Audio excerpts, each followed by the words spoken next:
வாழ்க வளமுடன். அடுத்து தத்துவ நிகழ்ச்சி.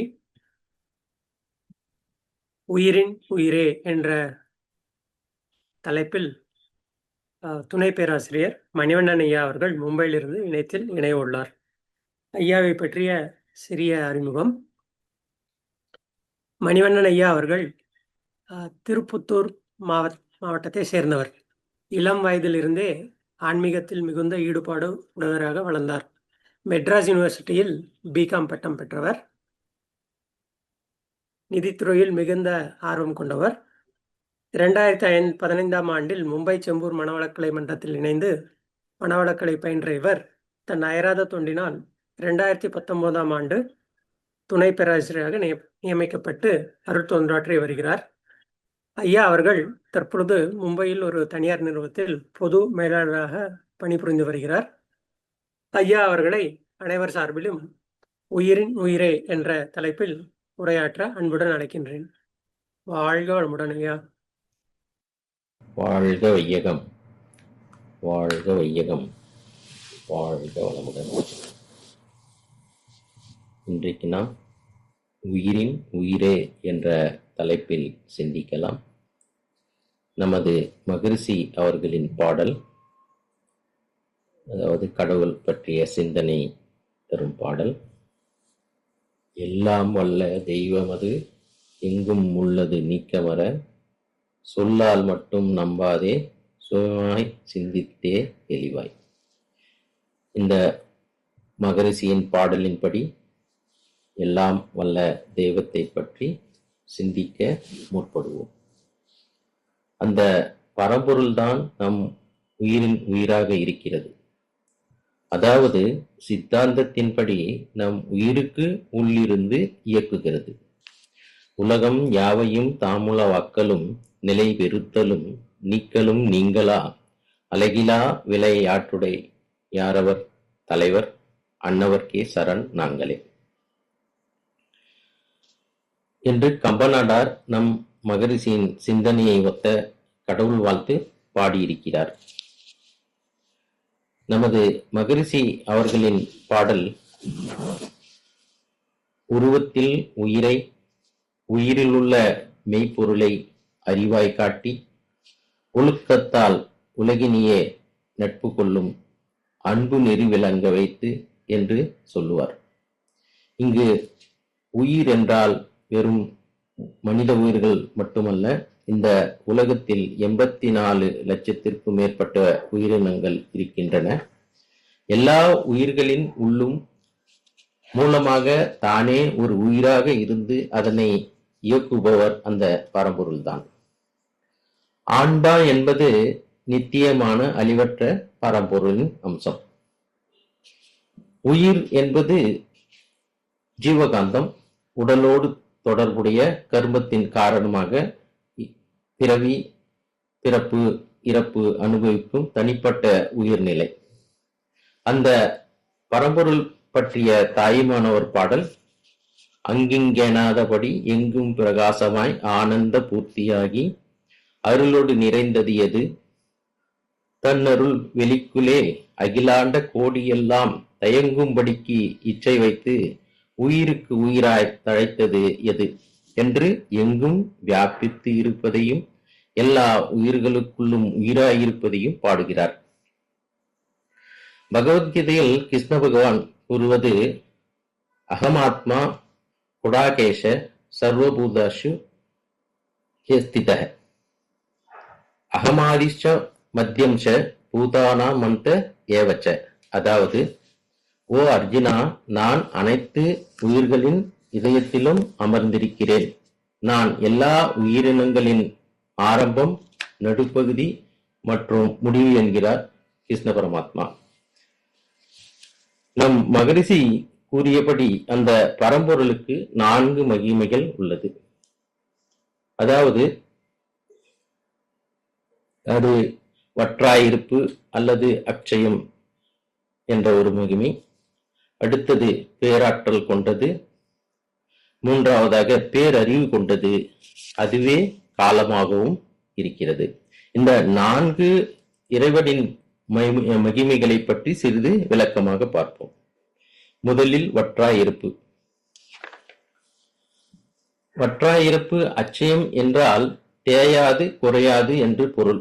பரம்பொருள் வற்றாயிருப்பு தன்மையுடையது, தேயாத குறையாத மகிமை கொண்டது. உதாரணத்திற்கு, ஒருவரை நாம் ஒரு 100 அடி தூரத்தில் இருந்து ஒரு 10 கிலோ எடையுள்ள மூட்டையை எடுத்து வர சொல்கிறோம். அதை அவர் ஒரு நிமிடத்தில் கொண்டு வந்து நம்மிடத்தில் சேர்க்கிறார் என்று வைத்துக் கொள்வோம். அடுத்து சிறிது எடையை கூட்டி ஒரு 25 கிலோ உள்ள மூட்டையை கொண்டு வர சொன்னால், முன்னால் குறிப்பிட்ட 100 அடியை கடந்து வர இன்னும் சிறிது காலம் தாமதமாகும். அதே போல அதையே இன்னும் கூட்டி ஒரு 50 கிலோ மூட்டையை அந்த 100 அடி தூரத்தில் இருந்து கொண்டு வர சொன்னால் இன்னும் நிச்சயமாக அதிக நேரம் எடுத்துக்கொள்வார் என்பதுதான் உண்மை. ஆனால் இப்போது கடவுளின் ஆற்றலை பற்றி சிந்திப்போம்.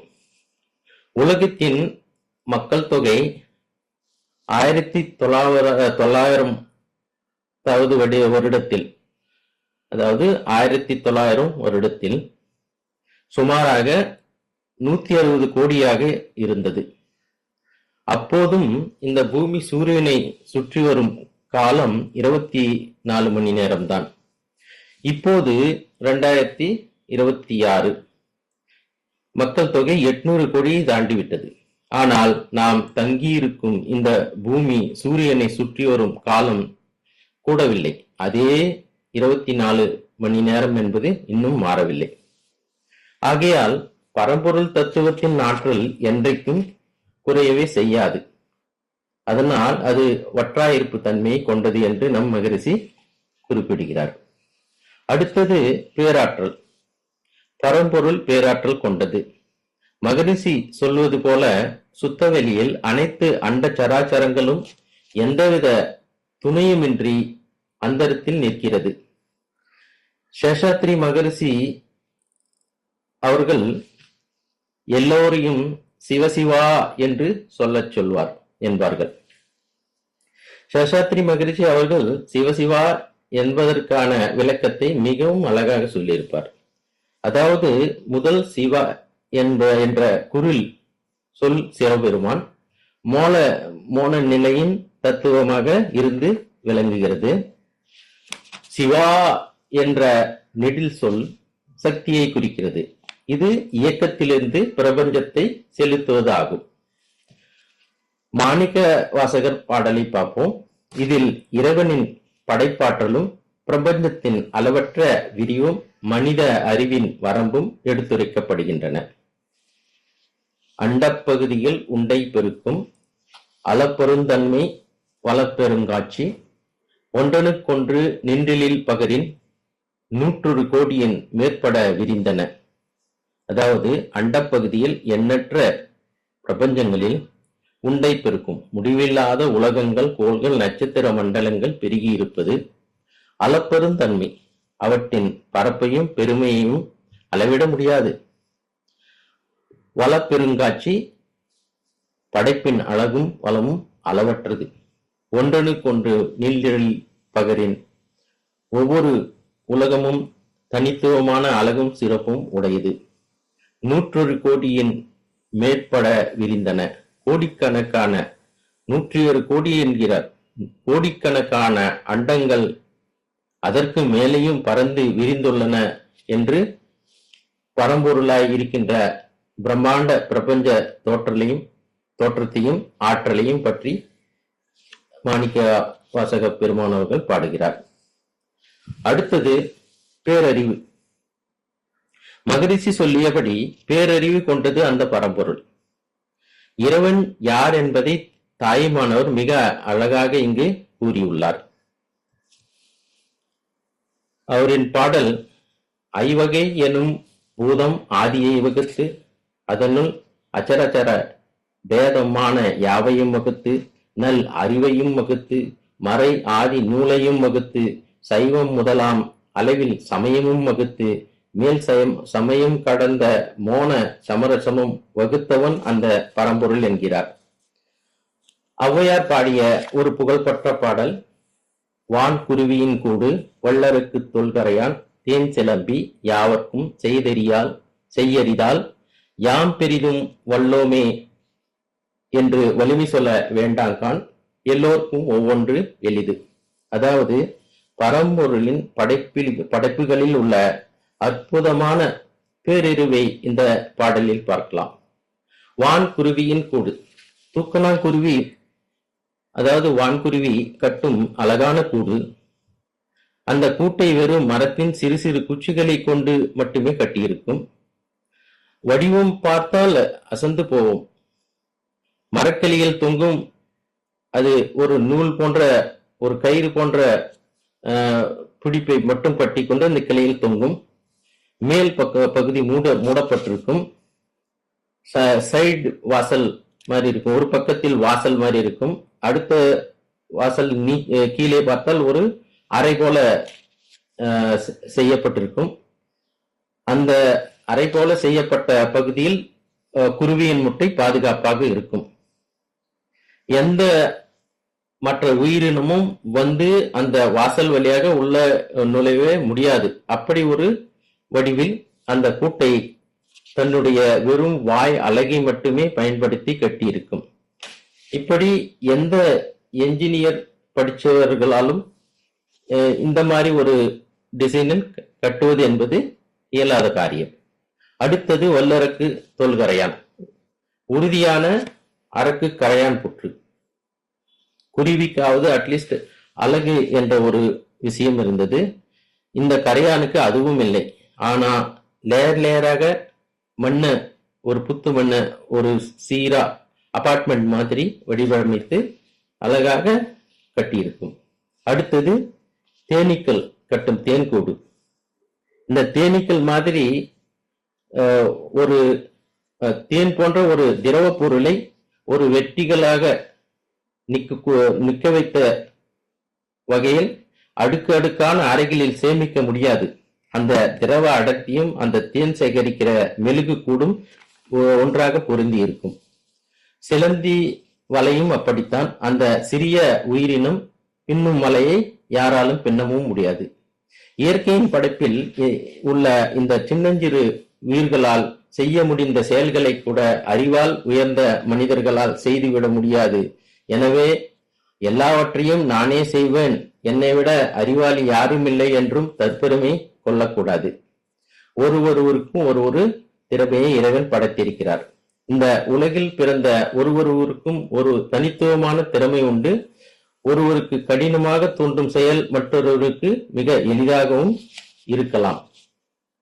இத்தகைய வகை வகையான உயிரினங்களின் உன்னதமான திறமையை உருவாக்கும் பேரறிவு பரம்பொருளுக்கு மட்டுமே சாத்தியம் என்பதை ஔவையார் நமக்கு உணர்த்துகிறார்.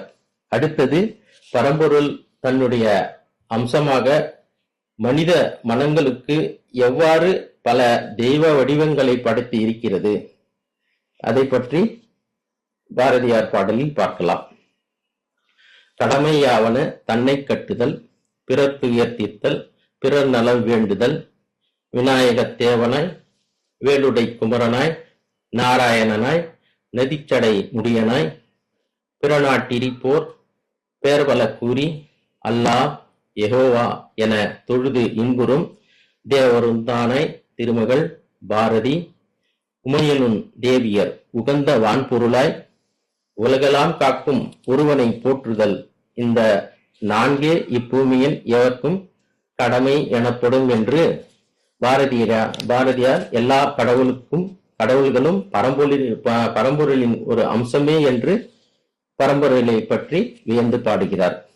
அடுத்ததாக கவியரசர் கண்ணதாசன் அவர்கள் இறைவன் பற்றிய பாடல். பிறப்பின் வருவது யாதென கேட்டேன், பிறந்து பாரென இறைவன் பணித்தான். படிப்பென சொல்வது யாதென கேட்டேன், படித்து பாரென இறைவன் பணித்தான். அறிவென சொல்வது யாதென கேட்டேன், அறிந்து பாரென இறைவன் பணித்தான். அன்பெனப்படுவது என்னென கேட்டேன், அழித்து பாரென இறைவன் பணித்தான். பாசம் என்பது யாதென கேட்டேன், பகிர்ந்து பாரென இறைவன் பணித்தான். மனையால் சுகமெனில் யாதென கேட்டேன், மணந்து பாரென இறைவன் பணித்தான். பிள்ளை என்பது யாதென கேட்டேன், பெற்றுப்பாரென இறைவன் பணித்தான். முதுமை என்பது யாதென கேட்டேன், முதிர்ந்து பாரென இறைவன் பணித்தான். வறுமை என்பது என்னென கேட்டேன், வாடிப்பாரென இறைவன் பணித்தான். இறப்பின் பின்னது ஏதென கேட்டேன், இறந்து பாரென இறைவன் பணித்தான். இறுதியில் கவிஞர் அனுபவித்து அறிவதுதான் கவிஞர் கேட்கிறார் கடவுளிடம், அனுபவித்துத்தான் அறிவது வாழ்க்கையினில் ஆண்டவனே நீ ஏன் என கேட்க, அதற்கு இறைவன் அந்த அனுபவமே நான் தான் என்று பதிலளிப்பதாக இந்த கவிதை முடிகிறது. ஆகவே அந்த அனுபவமும் கடவுளே தான். இங்கே மனித வாழ்க்கை அனுபவங்களும் இறைவனின் பேரறிவால் நிகழ்வதே என்பதை கண்ணதாசன் குறிப்பிடுகிறார்.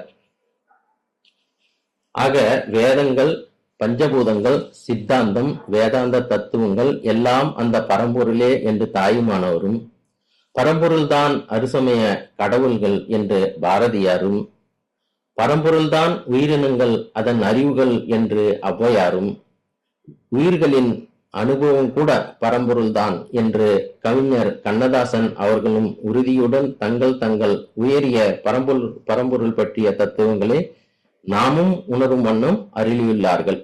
அத்தகைய பேரறிவு படைத்தவர் பரம்பொருள். கடைசியாக காலம் பற்றி பார்ப்போம்.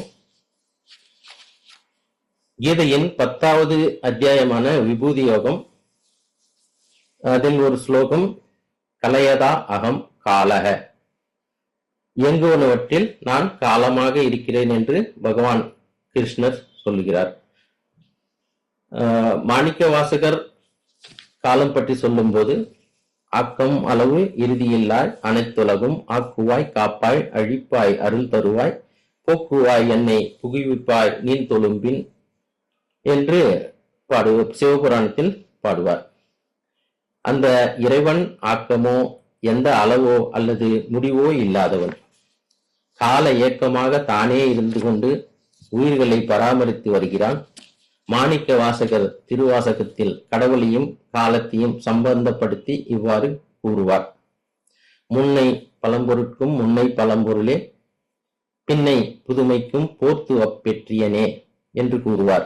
உலகில் உள்ள பழமையான பொருள்களுக்கு எல்லாம் பழமையான பொருளாக விளங்கும் ஆதி பரம்பொருளே, இனிவரும் காலங்களில் தோன்ற இருக்கும் எல்லா புதுமைகளுக்கும் புதுமையாக விளங்கும் தன்மை உடைய சிவபெருமானே என்று பாடுகிறார். காலம் என்ற வரைமுறை கடவுளுக்கு கிடையாது. அவர் காலத்தை கடந்தவர். அவர்தான் காலத்தின் அம்சமாக இருக்கிறார். அவர் உருவாக்கிய சூரியர், சந்திரர் போன்ற கோள்களின் இயக்கத்தால் தான் நாம் கால நேரம் என்ற ஒரு வரையறையை அளக்க முடிகிறது, கடைபிடிக்கவும் முடிகிறது. கடவுள் தன் காலம் என்னும் மகிமையை பயன்படுத்தி மனித உயிர்களை ஒரு மாயா என்னும் இன்ப துன்ப உலகில் பிறப்பித்து வாழ்க்கையில் ஈடுபடுத்தி புடம் போட்டு சுத்தப்படுத்தி இறப்பு மூலம் தன்னை வந்து அடையச் செய்கிறார் என்பதை பட்டினத்து அடிகள் தன் உடல் கூற்று வண்ணம் என்ற பாடலில் அற்புதமாக படம் பிடித்து காட்டுகிறார். அந்த அற்புதமான இந்த பாடல் வரிகளையும் மற்றும் பொருளையும் இப்போது சிந்தித்து பார்ப்போம், சிந்தித்து அனுபவிப்போம். ஒரு மடமாதும் ஒருவனுமாகி இன்ப சுகம் தரும் அன்பு பொருந்தி உணர்வு கலங்கி ஒழுகிய விந்து ஊரு சுரோனிதம் மீது கலந்து. அதாவது ஒரு அழகிய பெண்ணும் ஒரு வாலிபனும் தங்கள் திருமணத்தின் பின் கூடி இன்ப சுகத்தை அனுபவிப்பதற்கு உரிய அன்பானது தங்களிடத்திலே பொருந்தி இருந்து இருவரும் கலந்து உணர்வு கலங்கிய நிலையிலே ஆணிடம் இருந்து வெளிப்பட்ட விந்து துளியானது பெண்ணின் சுரோனிதத்துடன் கலந்து பணியில் ஓர் பாதி சிறு துளி மாது பண்டியில் வந்து புகுந்து திரண்டு பதுமரும்பு கமடம் இதென்று பார்வை மிக்க வாய் செவி கால்கைகள் என்ற அந்த விந்துவும் சுரோனிதமும் சேர்ந்து ஒரு பனித்துளியின் அளவாகி பெண்ணினுடைய கருப்பையில் சென்று சேர்ந்து அங்கே திரட்சி அடைந்து தாமரை மொட்டினை போல, கமடம் என்றால் ஆமை, அடுத்து ஆமை போன்ற வடிவமாகி உருவாகி கண், உடல், வாய், காது, கால், கைகள் என்று சொல்லும்படியான நம்ம ஊர் எல்லா உறுப்புகளும் ஆகிறது. நம்ம ஊர் கோயில்களில் எல்லா வெளி சுற்றுச்சூழல்களை பார்த்தால் வெள்ளை மற்றும் சிவப்பு பட்டை வண்ணம் தீட்டப்பட்டிருக்கும். அது இந்த சுக்கிலம் மற்றும் சுரோனியத்தை தான் அது குறிக்கிறது என கூறப்பட்டிருக்கிறது. சுக்கிலம் என்பது வெள்ளை பட்டையுடைய நிறத்தையும் சிவப்பு பட்டை சுரோனிதத்தையும் குறிக்கிறது. கடவுள் சிலை இருக்கும் மூலஸ்தானம் கருவறை எனப்படுகிறது. கருவறையின் அதிசயம் பற்றி பார்ப்போம். ஒரு 3 குழந்தைகள், ஒரு வீட்டில் 3 பச்சிளம் குழந்தைகள் 3 தனித்தனி அறைகளில் படுத்திருக்கின்றன. திடீரென்று மூன்றும் அழத் தொடங்கின. தாய் முதலில் ஒரு அறைக்கு சென்றால் அந்த குழந்தை பசியால் அழுவதை அறிந்தால் உடனே அதற்கு பால் கொடுத்தாள். குழந்தை அமைதியானது. பிறகு 2வது அறைக்கு சென்றால் அந்த குழந்தை ஈரமான படுக்கையில் இருந்ததை அசௌகரியமாக அழுதது. தாய் அந்த உடையையும் படுக்கையும் மாற்றி சுத்தமாக வைத்தால் அதுவும் அமைதியானது. 3வது அறைக்கு சென்றால் அந்த குழந்தைக்கு பசியும் இல்லை, படுக்கையும் ஈரமாக இல்லை. ஆனால் அந்த அறை இருட்டாக இருந்தது. தாய் அந்த அறையின் விளக்கை போட்டவுடன் வெளிச்சம் வந்தது. குழந்தை அழுகையை நிறுத்திவிட்டது. ஆனால் ஒரு குழந்தை தாயின் கருப்பையில் இருக்கும்போது இந்த 3 சிரமங்களையும் ஒரு சேர அனுபவிக்கிறது. எந்த தாய் அங்கு வந்து இந்த சிரமங்களை போக்குகிறார்? அந்த பரம்பொருள் தான் நம்மை காக்கிறார். கடவுள்தான் தாயின் கருணையுடன் கருவறை குழந்தையை பராமரிக்கிறார். அவரால் மட்டுமே அது முடிகிறது. அவர் நம்மை நேரடியாக தன் பேரறிவை கொண்டு அந்த 10 மாத காலம் நாம் இந்த பூமிக்கு வரும் வரை நம்மை பராமரித்து வளர்க்கிறார். பட்டினத்தார் இவ்வாறு கருவில் குழந்தை உருவாவதை முதலில் பாடுகிறார். அடுத்து உருவமுமாகி உயிர் வளர் மாதம் 9 ஒன்றும் நிறைந்து மடந்தை உதிர மகன்று புவியில் விழுந்து யோகமும் வாரமும் நாளும் அறிந்து உருவத்தினை அடைந்து உயிர் வளர்வதற்கு உரிய 10 மாதங்களும் நிறைந்து பெண்ணின் வயிற்றிலிருந்து வெளியில் வந்து பூமியில் விழுந்து இன்ன யோகம், இன்ன வாரம், இன்ன நாள் என்று தெரிந்து இவ்வாறு குழந்தை இந்த பூமியில் வரும் காலத்தை பற்றி பட்டினத்தடிகள் பாடுகிறார். அடுத்தது ஒளிநகை ஊரல் இதழ் மடவாரும் உவந்து முகுந்திட வந்து தவழ்ந்து மடியில் இருந்து மழலை மொழிந்து வாயிறு போயென நாமும் விளம்ப என்று ஒளி பொருந்திய பற்களுடன் ஊறுகின்ற உதட்டினை பெண்கள் விரும்பி முத்தமிட ஓடி தவழ்ந்து தாயின் மடியில் மீது இருந்து குதலை மொழிகளை பேசி வா, இரு, போ என்று 2 சொற்களை பயின்று பேச என்று கூறுகிறார். இவ்வாறு மழலை கால நிகழ்வுகளை பாடுகிறார். அடுத்து உடைமணி யாடை அரைவடமாட உண்பவர் தின்பவர் தங்களோடுண்டு தெருவில் இருந்து புழுதி அடைந்து தேடிய பாலரோடோடி நடந்து 5 வயதாகி விளையாடியே உடுக்க தகுந்த அணிகலன்கள் துணிகள் அரைஞான் அசைய உணவு உண்பவருடன் சிற்றுண்டுகளை தின்பவருடன் இருந்து உண்டு தெருவில் சென்று புழுதி படியுமாறு நாடி வரும் மற்ற பிள்ளைகளுடன் ஓடி நடந்து 5 வயது ஆகும் வரை இவ்வாறு விளையாடி இருந்து என்று இந்த குழந்தை பருவ நடவடிக்கைகளை பாடுகிறார். அடுத்து உயர்தருளான குரு உபதேசம் முத்தமிழின் கரையும் கரை கண்டு வளர்விரை என்று பலரும் விளம்ப வாழ்16 பிராயமும் வந்து. உயர்வை தருகின்ற ஞான ஆசிரியரிடம் மந்திர உபதேசமும் இயல் இசை நாடகம் என்னும் முத்தமிழை அளவில்லாமல் கற்று தேர்ந்து வளர்கின்ற சந்திரன் என்று பலரும் சொல்லும்படியாக வாழத் தகுந்த 16 வயதினை அடைந்து என்று இவ்வாறு இளமை பருவத்தில் தானாக முடிவெடுத்து செயல்படும் காலத்தை பற்றி பாடுகிறார். அடுத்து, மதன சொரூபன் இவன் என மோக மங்கையர் கண்டு மருண்டு திரண்டு வரிவிழி கொண்டு சுழிய எறிந்து மாமையில் போலவர் போவது கண்டு மனது பொறாது அவர் பிறகோடி தேடிய மாமுதல் சேர வழங்கி என்கிறார்.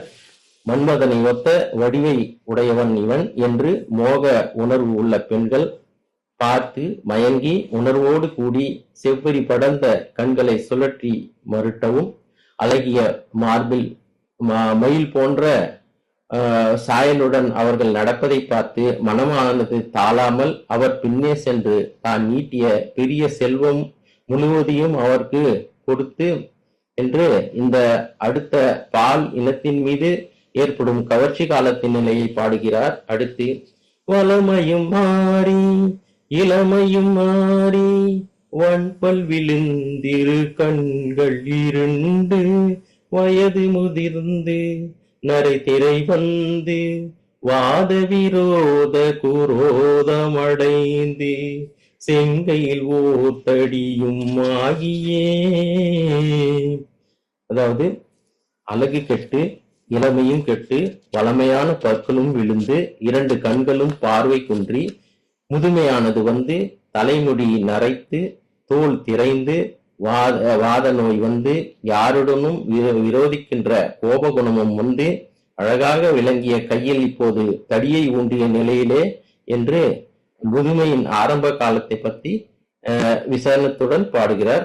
அடுத்து, வருவது போவது ஒரு முதுகூனும் மந்தியனும் படி குந்தி நடந்து மதியும் அறிந்து செவி திமிர் வந்து வாயறியாமல் விடாமல் மொழிந்து ஒரு முதுகு கூனுடன் வருவது போவது ஆகி குரங்கினை போல குந்தி குந்தி நடந்து அறிவானது கெட்டு போய் காது செவிடுபட்டு இதைத்தான் சொல்வது என்று அறியாமல் எந்த நேரமும் வளவளவென்று பேசி என்று முதுமையின் முடிவு காலம் பற்றி பயமுறுத்தி பாடுகிறார்.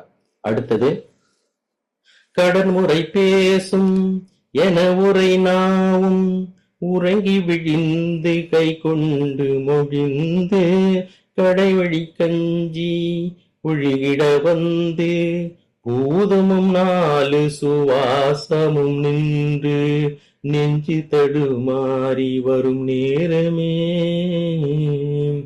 இனி அவரவர் செய்ய வேண்டிய கடன் முறைகளை பற்றி ஏதாவது ஏற்பாட்டினை செய்ய வேண்டும் என்று சொல்லிக் கொண்டு இருந்த அந்த நாக்கானது எப்போதும் அவர் உயிரோடு இருந்தபோது ஏதாவது சொல்லிக் கொண்டே இருப்பார். அப்படிப்பட்ட அந்த நாக்கானது குளறி இழுத்து கொள்ள கைகளினால் ஜாடை காட்டவும் கஞ்சியானது வாயின் 2 பக்கங்களிலும் ஒழுகி விழவும் குடிக்கிற கஞ்சி வாயின் 2 பக்கமும் ஒழுகி விழுது.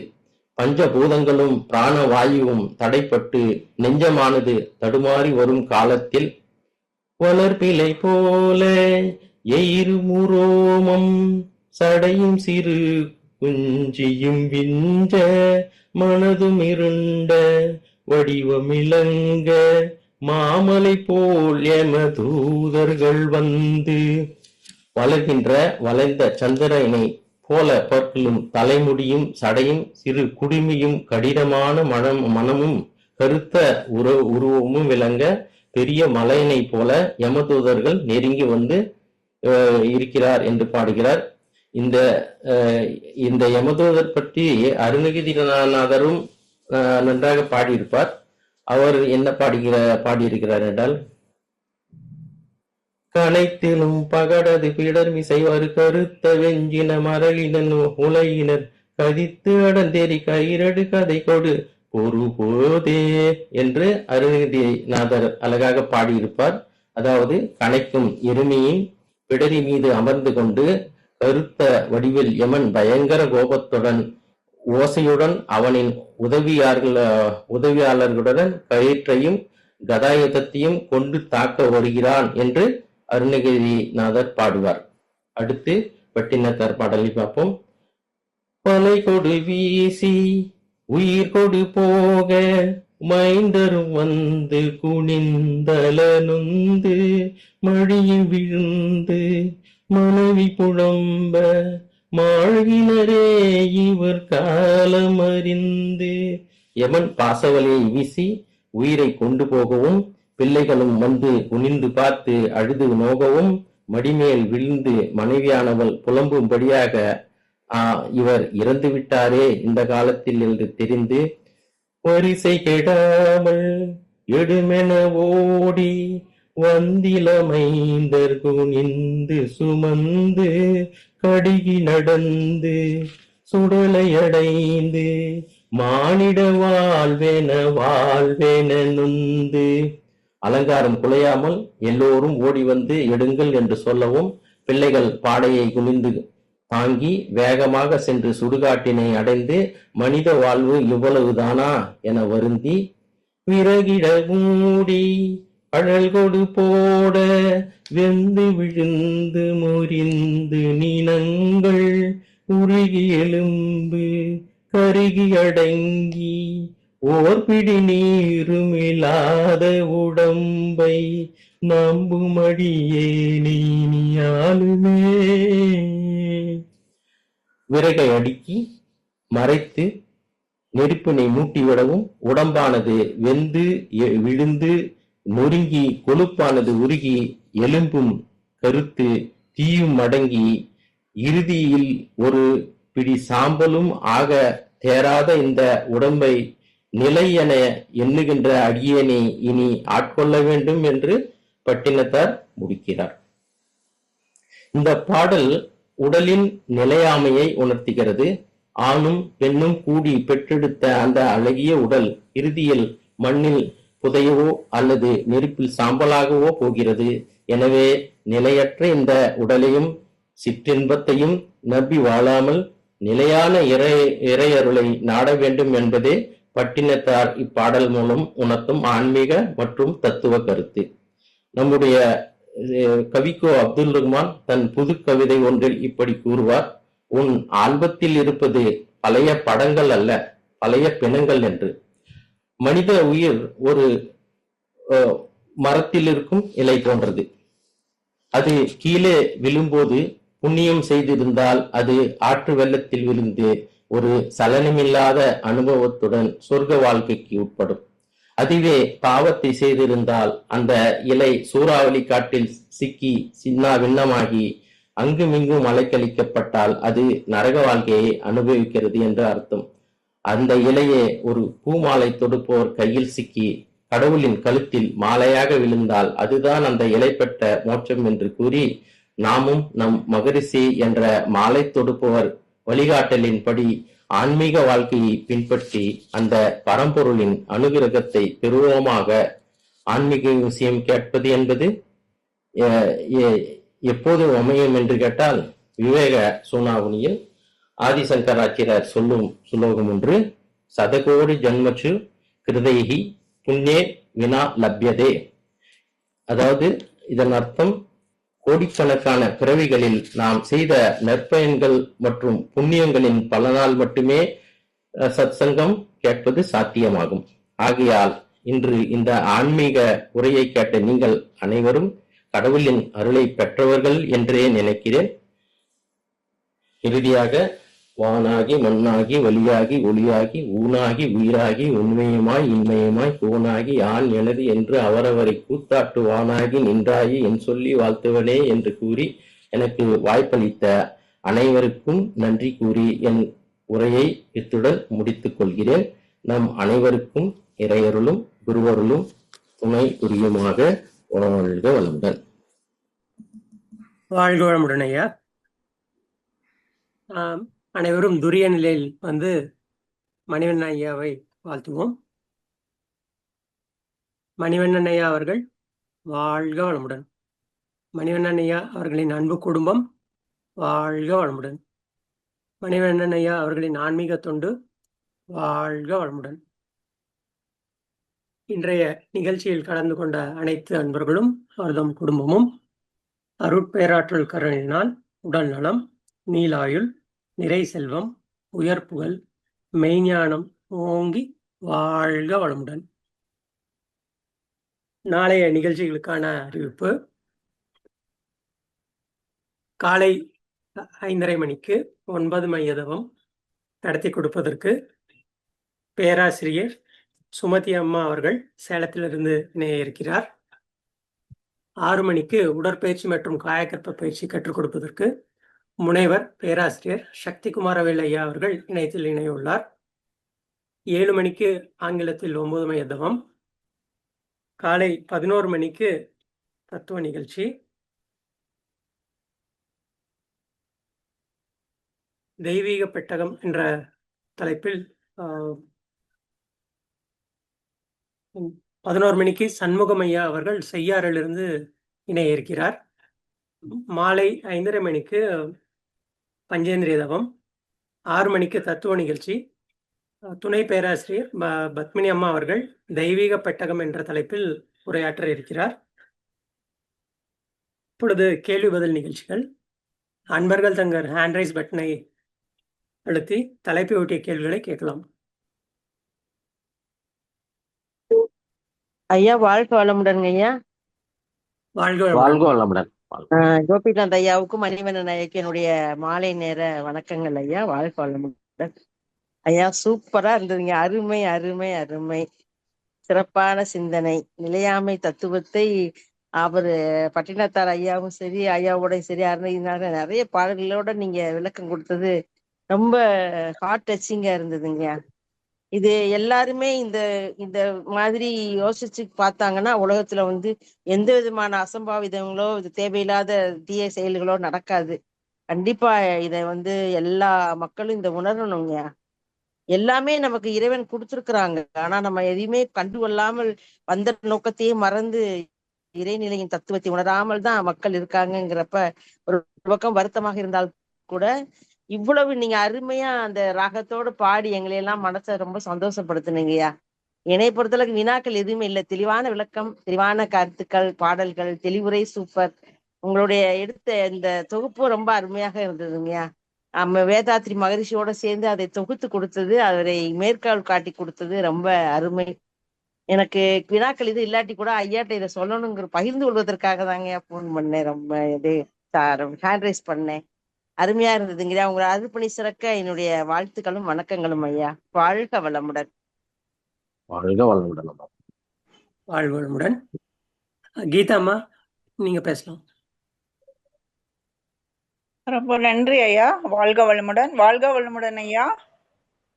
வாழ்க வளமுடன். ரொம்ப நல்லா இருந்துச்சு ஐயா இன்னைக்கு ஸ்பீச்சு. இது வந்து இறைநிலை வந்து மூல தேவத்தை, அப்புறமா நாங்க எல்லாம் வந்துட்டு நடதாடோ தேவர்ன்னு சொல்லுவாங்க இல்லையா, உற்சவ மூர்த்தின்னு அப்படி சொல்றாங்க ஐயா. அது என்ன கேட்டிருந்தேன், அது பத்தி என்ன தெரியுமா? இன்னொன்னு ஒன் டவுட் வந்து, அந்த ஒயிட் பெயிண்ட் அப்புறம் ரெட் பெயிண்ட் கோயில் கேட் இதுக்கு வால் போடுறாங்க இல்லையா, அது என்னவோ சொன்னீங்க, அது எனக்கு புரியல ஐயா. அது பத்தி சொல்லுங்க ஐயா. அதாவது நம்ம இதுல வந்து சொல்லியிருக்கிறாங்க முன்னோர்கள், அந்த ஒரு குழந்தை பிறக்கிறதுக்கு முன்ன வந்து ஆணோட விந்து அணுக்கள் இருக்கு, அதை வந்து சுக்லம்னுவாங்க. பெண்ணோட விந்தணு வந்து சுரோனிதன்வாங்க. அதனோட சிம்பலா தான் அந்த கோயிலோட சுவத்துல அந்த வெள்ளை கலர் பாத்தீங்கன்னா, தமிழ்நாட்டுல எல்லாம் பாத்தீங்கன்னா காம்பவுண்ட் சுவர்ல அடிச்சு வச்சிருப்பாங்க வெளியே. அது வந்து வெள்ளை கலரும் சிவப்பு கலரும் ஒரு செம்மண்ணும் அந்த மாதிரி வச்சிருப்பாங்க. அதனோட அந்த வெள்ளைப்பட்டை அப்படின்றது வந்து சுக்குலத்தையும், சிவப்பு பட்டை வந்து சுரோனிதத்தையும் குறிக்கும் அப்படின்றது தான். மூளை வந்து கருவறையில பார்த்தா கடவுள் இருப்பார், அதுக்கேற்ற மாதிரி. அதே மாதிரிதான் நம்மளோட கான்செப்டும் அப்படின்னு சொல்லிட்டு அவங்க சொல்லியிருக்கிறாங்க. ஓ, ரொம்ப நல்லது ஐயா. அவங்க பெரியவங்க எல்லாம் எவ்வளவு யோசனை பண்ணி இதெல்லாம் பண்ணியிருப்பாங்கோ. எங்களுக்கு எல்லாம் இது இப்போ உங்கள மூலமா தெரியுது ஐயா. ரொம்ப நன்றி ஐயா. ரொம்ப மகிழ்ச்சியா இருக்கு. வாழ்க வளமுடன் ஐயா. ரொம்ப நன்றி ஐயா. வாழ்க வளமுடன். வேறு யாரேனும் கேள்விகள் கேட்க விரும்பினால் ஹேண்ட் ரைஸ் பட்டனை பிரஸ் செய்வோம். வாழ்க வளமுடனம்மா. நீங்க பேசலாம். அன்பர்கள் யாராவது கேள்வி கேட்க விரும்பினால் ஹேண்ட் ரைஸ் பட்டனை அழுத்தும். வாழ்க வளமுடன். வாழ்க வளமுடன். வந்து ஐயா அவங்க முடிக்கும்போது வானாகி மண்ணாகி வழியாகி ஒளியாகி பாட்டு சொன்னாங்க. அது வந்து நம்ம மகரிஷியோட பிரம்மஞான தத்துவமே அந்த பாட்டுக்குள்ள வந்திருக்குய்யா. ஆமா, அது இல்லைங்க? மாணிக்க வாசகரோடது. அதாவது அதேதான், இது எங்க பார்த்தாலும் அதுதான் இருக்கும். நான் முன்னாடி டீச்சரா இருந்தேன். அதுக்கப்புறம் தான் ஆகி ரிட்டையர் ஆயிட்டேன். 8th ஸ்டாண்டர்டுக்கு தமிழுக்கு இந்த பாட்டு நான் நடத்தியிருக்கேன். ஸ்கூல்ல வேலை பார்க்கும்போது நடத்தியிருக்கேன். இப்ப வந்து மகரிஷியோட பிரம்மஞானத்தை இது பண்ணும்போது நமது முன்னோர்கள் வந்து அப்பயே சொல்லி வச்சிருக்காங்க பாருங்க, இல்ல? அப்புறம் நீங்க வாழ்க்கை நிலையாமை தத்துவத்தை பத்தி பட்டினத்தார் பாடல்கள்லாம் சொன்னது நம்மளுடைய அந்த ஆணவம் அகங்காரம் இதெல்லாம் குறைக்கிற மாதிரி நல்லா இருந்தது. வாழ்த்துக்கள். வாழ்க வளமுடன். ரொம்ப நல்லா இருந்தது. வாய்ப்புக்கு நன்றி ஐயா. வாழ்க வளமுடன். வாழ்க வளமுடன். வாழ்க வளமுடன் ஐயா. நான் ஸ்ரீலங்கால இருந்து பேசுறேன். வாழ்க வளமுடன் ஐயா. கோபிநாத் ஐயா வாழ்க வளமுடன். உண்மையாக அந்த பட்டினத்தாட்ட பாடல் எல்லாருக்கும் தெரிஞ்சிருந்தாலும் கூட உணர்வு பூர்வமாக அந்த பாடலை ஒரு மனதுல தைக்கிற மாதிரியாக கொடுத்திருந்தீங்க ஐயா. மிகவும் சிறப்பு. அதை அந்த பாடலை திருப்பி திருப்பி இதென்ற நேரம் மனித வாழ்க்கை எப்படிப்பட்டது என்றதையும் பிறப்புக்கும் மரிசியின் பிறப்புக்கும் இறப்புக்கும் இடைப்பட்டது என்றதை உங்களுடைய பாடல் அருமையான குரல்ல விளக்கமாக தந்திருந்தீர்கள். உயிரே உங்களுடைய தலைப்புக்கு ஏற்ற விதத்துல உயிர் என்றது எந்த அளவுக்கு மனித உடல்ல இருந்து அது தோன்றி மறையும் வரையான அந்த சரித்திரத்தையே அழகாக கொடுத்திருந்தீங்கள் ஐயா. மனதிலே பதிக்கிற அளவுக்கு நல்ல ஒரு விளக்கம். நன்றி ஐயா. வாழ்க வளமுடன். வாழ்த்துவதற்காகத்தான் எடுத்தேன். வாழ்க வளமுடன் ஐயா. வாழ்க வளமுடன். அன்பர்கள் வேறு யாரும் கேள்விகளை கேட்க விரும்பினால் அல்லது கருத்துக்களை தெரிவிக்க வேண்டுமென்றால் ஹேண்ட் ரைஸ் பட்டனை அழுத்தும். மணிவண்ணன் ஐயா, வேற யாருக்கும் கேள்விகள் இல்லாத பொழுது நிகழ்ச்சியை முடிச்சுக்கலாமுங்களா? வாழ்க வளமுடன். சரிங்க சார்.